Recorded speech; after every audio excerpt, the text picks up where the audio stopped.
Une pluie battante tombait ce soir-là, dans une grande ville illuminée de gratte-ciel. Les passants pressés évitaient les flaques d'eau, tandis qu'une femme enceinte, élégante mais en détresse, luttait pour avancer. Son talon venait de se casser, son téléphone venait de s'éteindre, et elle respirait difficilement.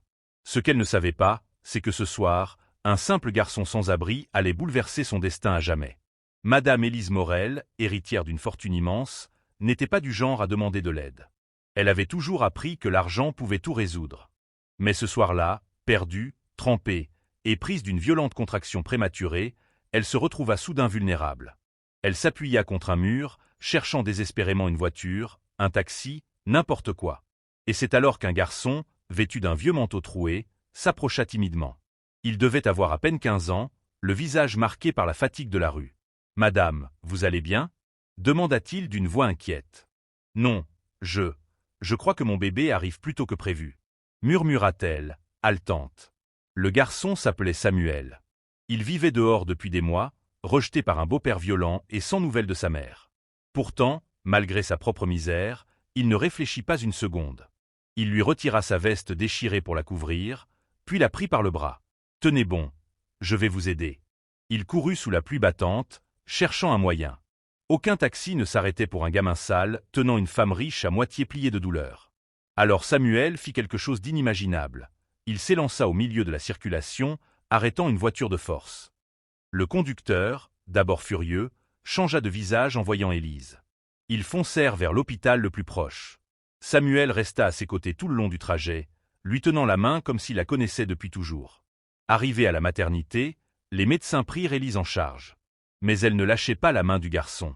« Ne pars pas, reste là, je t'en supplie. » Samuel passa toute la nuit assis dans la salle d'attente, épuisé, trempé, mais déterminé.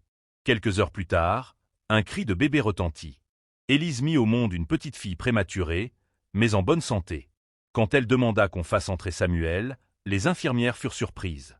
Elle lui présenta le nourrisson et dit « Samuel, tu ne me connais pas, mais tu as sauvé 2 vies cette nuit. Je n'oublierai jamais ce que tu as fait. » Le garçon, les yeux brillants, toucha du bout des doigts la main du bébé. Ce fut pour lui le premier geste de tendresse qu'on lui permit depuis des années. Les années passent. Élise tint parole. Elle fit rechercher Samuel partout. Mais le garçon, fuyant les foyers d'accueil et craignant d'être retrouvé par son beau-père, avait disparu. Pourtant, Élise ne l'oublia jamais. Elle éleva sa fille, Clara, en lui racontant souvent. « Tu es en vie grâce à un garçon courageux nommé Samuel. Un jour, nous le retrouverons. » Clara grandit avec cette histoire gravée dans son cœur. Adolescente, elle décida de lancer une fondation pour venir en aide aux enfants des rues, inspirée par ce mystérieux garçon. Et puis, le destin fit son œuvre. Lors d'une grande soirée caritative organisée par Clara, un jeune homme s'avança timidement parmi les invités. Il portait un costume simple, mais son regard ne laissait aucun doute. C'était Samuel, désormais âgé de 25 ans. Clara resta figée, puis s'écria « Maman, c'est lui !»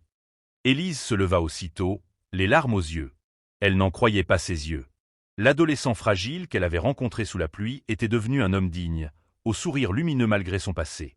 Samuel raconta son histoire. Après cette nuit, il avait erré encore des années dans la rue, mais le souvenir d'Élise et de ce bébé l'avait toujours poussé à survivre. Un jour, il avait trouvé refuge dans une association qui lui avait permis d'étudier. Petit à petit, il avait bâti sa vie, en travaillant dur, sans jamais oublier la promesse silencieuse qu'il s'était faite. Revoir Élise et savoir ce qu'était devenu l'enfant qu'il avait aidé. Quand Élise le serra dans ses bras, toute la salle fut émue. « Samuel, tu n'es pas seulement le garçon qui m'a aidé. Tu fais partie de notre famille depuis longtemps, même si tu ne le savais pas. » Clara, les larmes aux yeux, prit la parole devant tout le monde. « Samuel, c'est toi l'inspiration de ma fondation. Sans toi, je ne serais peut-être même pas là aujourd'hui. Merci, merci d'avoir changé nos vies. » La morale.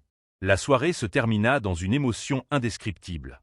Samuel fut intégré à la fondation de Clara comme directeur, mettant son vécu au service des autres enfants perdus.